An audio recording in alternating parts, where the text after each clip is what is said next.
Hello everyone and welcome. तो आज हम लोग वर्किंग कैपिटल देख रहे हैं। ये हमारा फोर्थ लेक्चर वर्किंग कैपिटल का।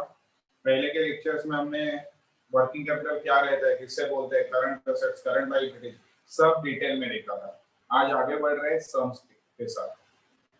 चलो, तो फिर क्वेश्चन क्या है? प्रोडक्शन, एनुअल प्रोडक्शन उन्होंने बोला है 84,000 यूनिट्स पर ईयर। 84,000 यूनिट्स बन रहे हैं and selling price is ₹50 per unit. Selling price है 50 रुपए। कॉस्ट ब्रेकअप उन्होंने दिया हुआ है। Raw material 55%, labour 18%, overheads 17%। So what we are expected to do is के ये जो परसेंटेज है हमें इसे रुपीस में कन्वर्ट करना पड़ेगा। सो एक बेसिक क्वेश्चन रेज होता है दिमाग में कि यार ये परसेंटेज अप्लाई कहाँ पे करेंगे? तो हमारे पास सिर्फ सेलिंग प्राइस ही है और ये परसेंटेज सारे के सारे सेलिंग प्राइस पे अप्लाई होने वाले हैं, राइट? तो चलो देखते हैं। सबसे पहले हम लोग कॉस्ट स्टेटमेंट प्रिपेयर करके लेते हैं, फिर आगे जाएंगे।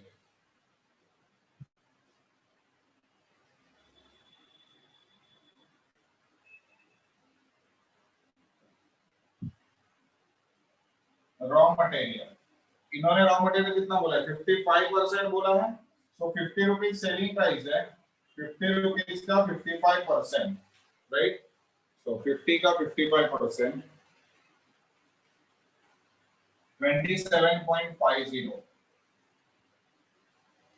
वेजेस, वेजेस इन्होंने 50 का 18% बोला है, 18%। तो 50 into 18%, 9। ओवरहेड्स 50 का 17%, so 50 into 17%, 8.50। डन। तो यहाँ पे इन्होंने हमें जो कॉस्ट ब्रेकअप दिया था उस हिसाब से हमने कॉस्ट स्टेटमेंट प्रिपेयर करके दिया। इसका टोटल कितना आता है वो देखते हैं। तो ये हो गया अपना टोटल कॉस्ट 2845। एड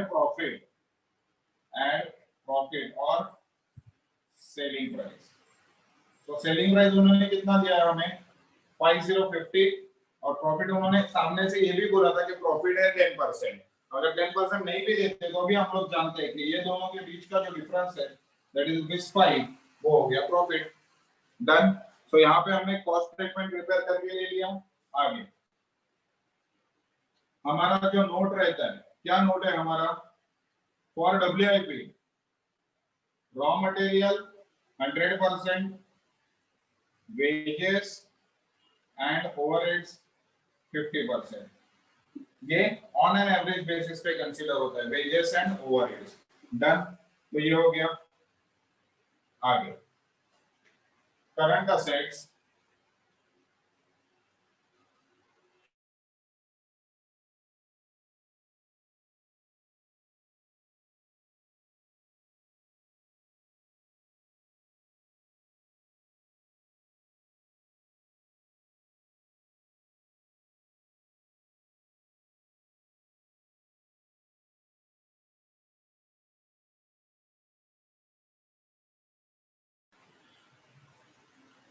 यस, देखते हैं आगे।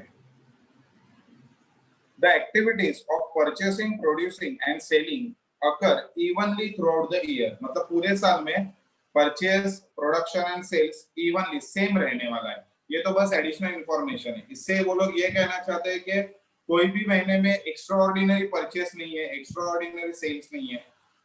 हमेशा हम लोग same purchase and same sale कर रहे हैं। Raw material equivalent to 1.5 months supply is stored in godown। So raw material हमारा करंट असेट्स में आ जाता है। रॉ मटेरियल तो हमारे यहाँ पे ब्रैकेट कैसे बनेगा? देखो, प्रोडक्शन कितना दिया था? 84,000 units into rate. Raw material का रेट क्या है? 27.50 into period 1.5 divide by 12। 84,000 into 27.5 into 1.5 divided by 12, 2,88,750, right? आगे Production process takes 15 days. Now all the other items are given as per monthly basis. months बोले हैं उन्होंने, सिर्फ process time के लिए स्पेसिफिकली उन्होंने 15 डेज बोला है. Now what we have to do is कि हम लोग को मंथ्स डेज को मंथ में कन्वर्ट कर लेंगे. 15 डेज मतलब आधा महीना हो गया, बराबर ना. 15 डेज मतलब हाफ मंथ. सो हम लोग यहाँ पे उसे 0.5 मंथ कंसीडर करेंगे. तो जब भी ऐसे रहेगा कि उन्होंने अपने को सब इंफॉर्मेशन मंथ्स में दिया है, एक कोई तो आइटम डेज में दिया है या वीक्स में दिया है, तो बेटर है आप उसे मंथ में कन्वर्ट कर लो. सो सब सेम रहेगा, right. So WIP work in progress. इसके लिए raw material 84,000 into raw material का rate 27.50 into 0.5 divided by 12 into 100%. मैं इसे हटा के इधर लिख देता हूँ थोड़ा. 100%, राइट. हमने क्या सीखा है आज तक? WIP मतलब जो हाफ प्रोसेस गुड्स रहते हैं उन्हें मटेरियल हमें 100% कंसीडर करना है, वेजेस एंड ओवरहेड्स 50-50%. इसलिए मैंने यहाँ पे मटेरियल को 100 ले लिया. कॉमन सेंस भी है ना यार, कोई भी चीज बनाने के लिए जब जाती है प्रोसेस में तो मटेरियल तो पूरा ही डालना पड़ेगा. बाद में उस पे जो काम होने वाला है वो स्टेप बाय स्टेप होगा. उसके बाद ये मैं बाद में सॉल्व कर रहा हूँ. वेजेस 84,000 इनटू वेजेस का रेट है 9 रुपया, 9 into 0.5 divide by 12 into 50%, right. और ओवरहेड्स 84,000 इनटू ओवरहेड्स कितना 8.50 रेट है into 0.5 divide by 12 into 50%. So basically wages and overheads हमने दोनों 50-50% पे ले लिया. देखो 84,000 into 27.5 into 0.5 divided by 12. So raw material आया 96,250. 96,250. Next 84,000 into 9 into 0.5 divided by 12 into 15%. 15,750. 15,750. Next, 84,000 into 8.5 into 0.5 divided by 12 into 50%. 14,875. So, plus 15,750 plus 96,250. Total WIP आया हमारा 1,12,000. 1,12,000 total WIP आया. आगे finished goods equal to 1 month's production are carried in stock. मतलब finished goods 1 month के लिए stock में रहने वाला है. So finished goods भी हमारा करंट असेट्स आता है. अभी थोड़ा याद करके बोलो हमारे पहले के लेक्चर्स के बेसिस पे finished goods के लिए खुद को आंसर देना है. डेफिनेटली finished goods के लिए हम लोग रेट कौन सा लेते हैं इसमें से? What do you mean by finished goods? Finished goods मतलब जिसपे सब खर्चा हुआ है. Goods those are ready to sell. We can directly sell those goods right now. WIP मतलब आधे बने हुए गुड्स जिसपे पूरा खर्चा हुआ नहीं है. But in case of finished goods हमने सब खर्चा करके गुड्स रेडी करके रखा है. अभी हम लोग जब चाहे तब बेच सकते हैं.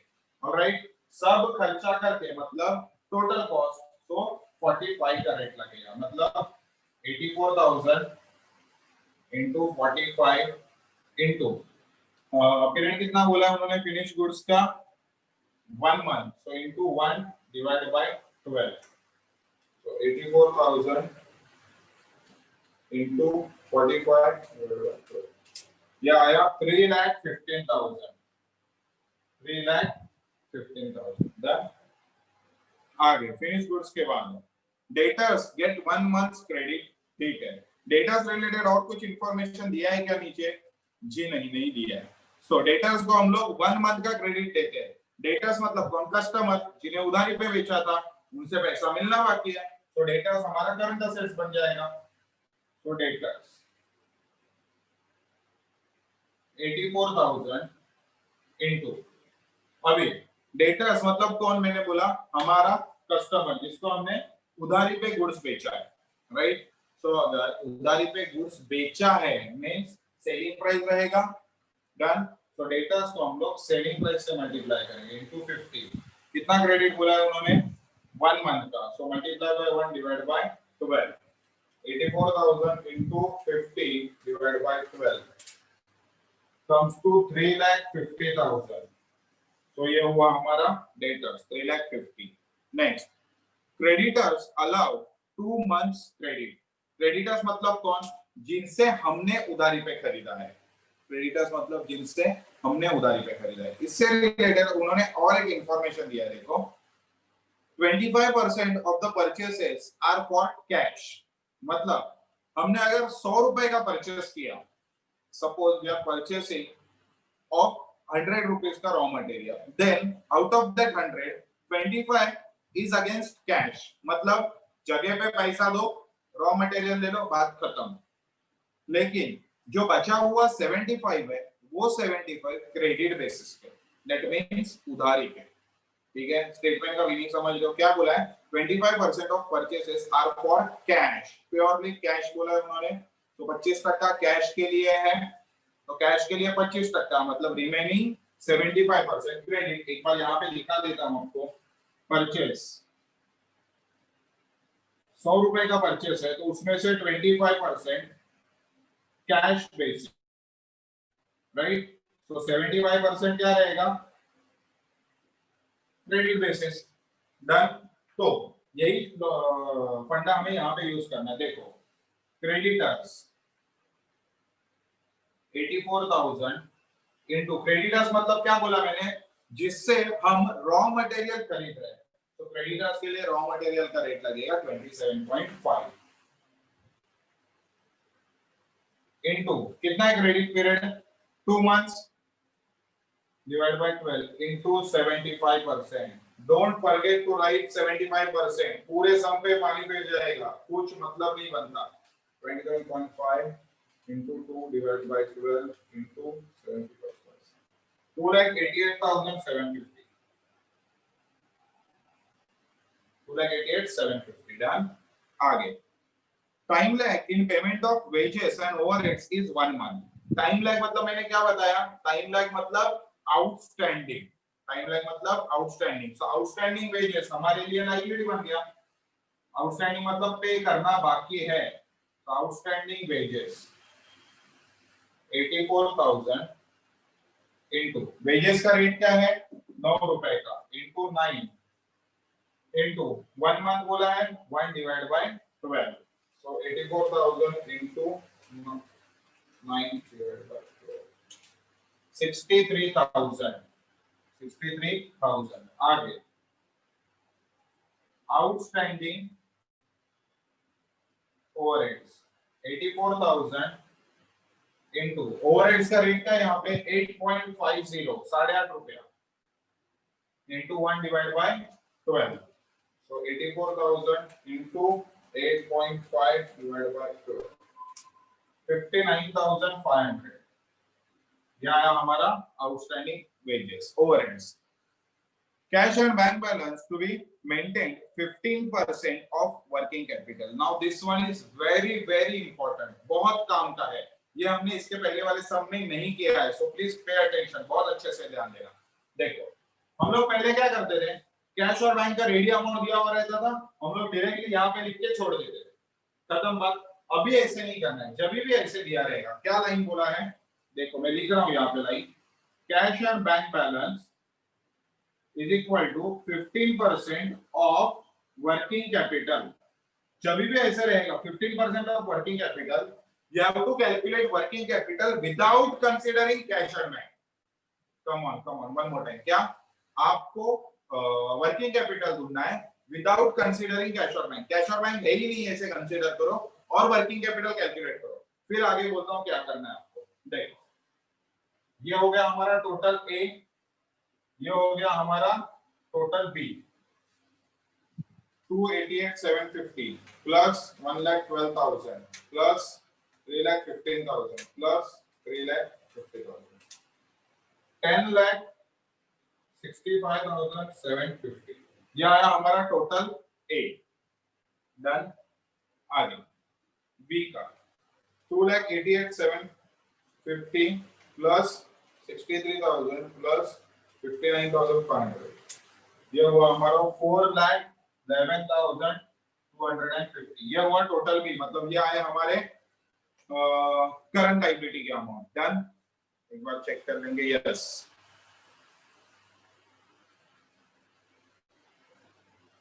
एक मिनट, यहाँ पे कुछ तो गड़बड़ किया हमने। एक मिनट का मैं टोटल कर लेता हूँ। 96,250 प्लस 15,750 प्लस 14,875।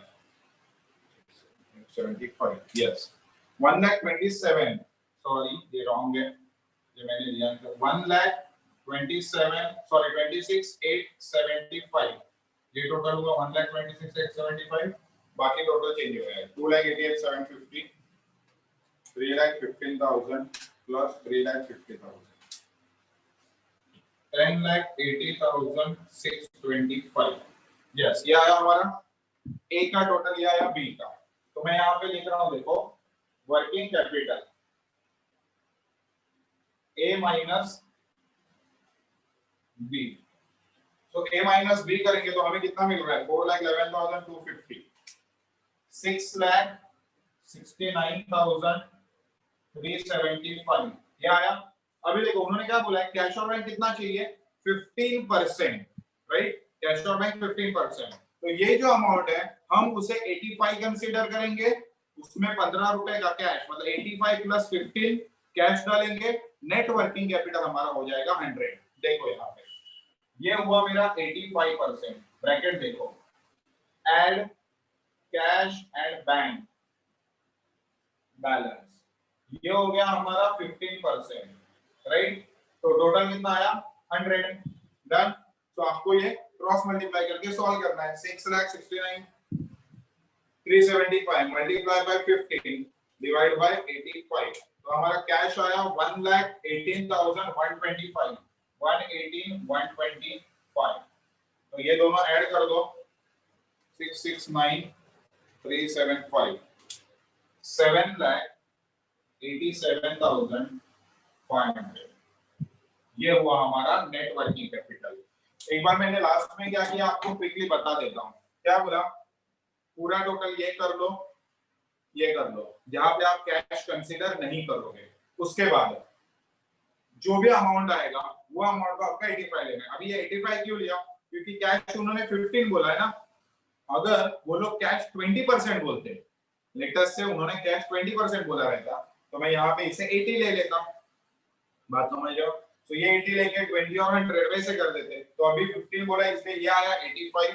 तो 85 इज इक्वल टू 6,69,375। तो 15 कितना? ये दोनों ऐड कर लो, 7,87,500। ये हो गया आपका फाइनल आंसर, जो हमारा वर्किंग कैपिटल के आज का सम का आंसर है। सो फिर से मिलेंगे नेक्स्ट लेक्चर में। Bye bye.